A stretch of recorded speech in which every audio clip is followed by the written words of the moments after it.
Ready start. भाइयों, हम तो स्वतंत्र भारत के हैं। हमें स्वतंत्रता मिले लगभग 55 वर्ष हो गए। जिस स्वतंत्रता के लिए भारत के हिंदू और मुसलमानों ने गदर का झंडा उठाया था और अपना खून बहाया था, जिसके लिए देश आग और तूफान से होकर गुजरा और घोर यातनाएं सही और कुर्बानियाँ की, वह स्वतंत्रता मिली। अंग्रेज़ों के शासन से हमें छुटकारा मिला। अंग्रेज़ लोग भी हमारे देश से चले गए, लेकिन दुख की बात यह है कि अंग्रेजी भाषा का जो मोह है, बोलबाला है, वह दिन ब दिन बढ़ता जा रहा है। इसका अंत कब तक होगा, भगवान ही जाने। क्या हमारे लिए स्वतंत्र भारत के लिए एक भाषा नहीं है? हमारे देश में जितनी भाषाएं हैं, वे सब क्या समृद्ध नहीं हैं, कमज़ोर हैं? यही प्रश्न सबके मन में उठता है, क्योंकि समय समय पर लोकसभा में हमारे भारत में जन्मे नेतागण बोलते हैं कि अंग्रेजी हमारी संपर्क भाषा रहेगी। ये लोग हमारे पूज्य महात्मा जी के लक्ष्य को भूल गए। अपने स्वार्थ भाव के कारण भारत के गौरव को गिरवी रखते आ रहे हैं। Paragraph change. राष्ट्रपिता गांधी जी ने जिस हिंदी को देश की एकता को बनाए रखने के लिए, राष्ट्रभाषा बनाने के लिए, सारे भारत को एक सूत्र में बांधने के लिए उपयुक्त माना, उस हिंदी भाषा की अवहेलना जब जब हो रही है, तब हम सब भारतीयों को भारतेंदु का ध्यान आता है। Paragraph change. निसंदेह विदेशी भाषा हृदय की शूल है। 1965 में हिंदी को पूरी तरह से राष्ट्रभाषा बन जाना था, परंतु वह नहीं बनी।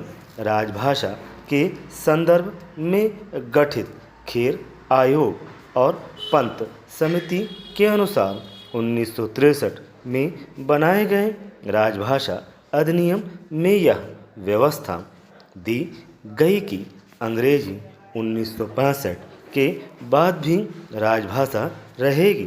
1965 में इसमें यह संशोधन किया गया कि अंग्रेजी तब तक कामकाज की भाषा रहेगी जब तक हिंदी राजभाषा योग्य नहीं बन जाए। इस प्रकार इन कुचक्रों ने हिंदी को उपेक्षित किया और भाषा को राजनीति हिंदी के विरुद्ध शुरू की गई।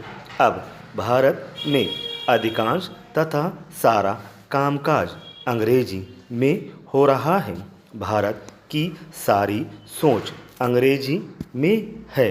इसका अर्थ है कि कुछ अंग्रेजी प्रेमी भारत में राज्य कर रहे हैं। जनता राजकाज से अपरिचित है। वह चाहे तो भी राजकाज में भागीदारी नहीं कर सकती। अंग्रेजी तो प्रभुत्व की भाषा है। शासन की राजधानी अंग्रेजी है। Paragraph change. महोदय, ज्ञान या विज्ञान किसी भाषा पर निर्भर नहीं। चोट लगने से हर व्यक्ति को पीड़ा होती है, चाहे वह साक्षर हो या निरक्षर, या फिर वह अंग्रेजी भाषा जानता हो या रूसी। हंसना या रोना किसी भाषा में नहीं होता। ये अनुभव की अनुभूति की वस्तुएं हैं। भाषा की आवश्यकता संवाद की संप्रेषण की आवश्यकता से उत्पन्न होती है। किसी दृश्य या व्यंजन का आनंद लेने में भाषा की भूमिका नहीं होती, पर जब इसी अनुभव को दूसरों को बताए जाने की आवश्यकता हो तो भाषा की भूमिका प्रधान हो जाती है। भाषा जिस धरती से जन्म लेती है वहाँ उसकी जड़ें बहुत गहरी होती हैं। वह उस देश प्रदेश की संस्कृति का अंग बन जाती है। कुछ भी नया अभिनव ज्ञान विज्ञान धरती से जुड़ी इस भाषा के माध्यम से ही संप्रेषित किया जा सकता है। यह सर्वमान्य है और फिर यदि कोई वस्तु कोई ज्ञान कोई विज्ञान जन साधारण को दिया जाना है तो वह जनसाधारण की भाषा में ही होना चाहिए। महाकवि तुलसीदास ने इसी उद्देश्य से रामचरित मानस की रचना लोक भाषा में की।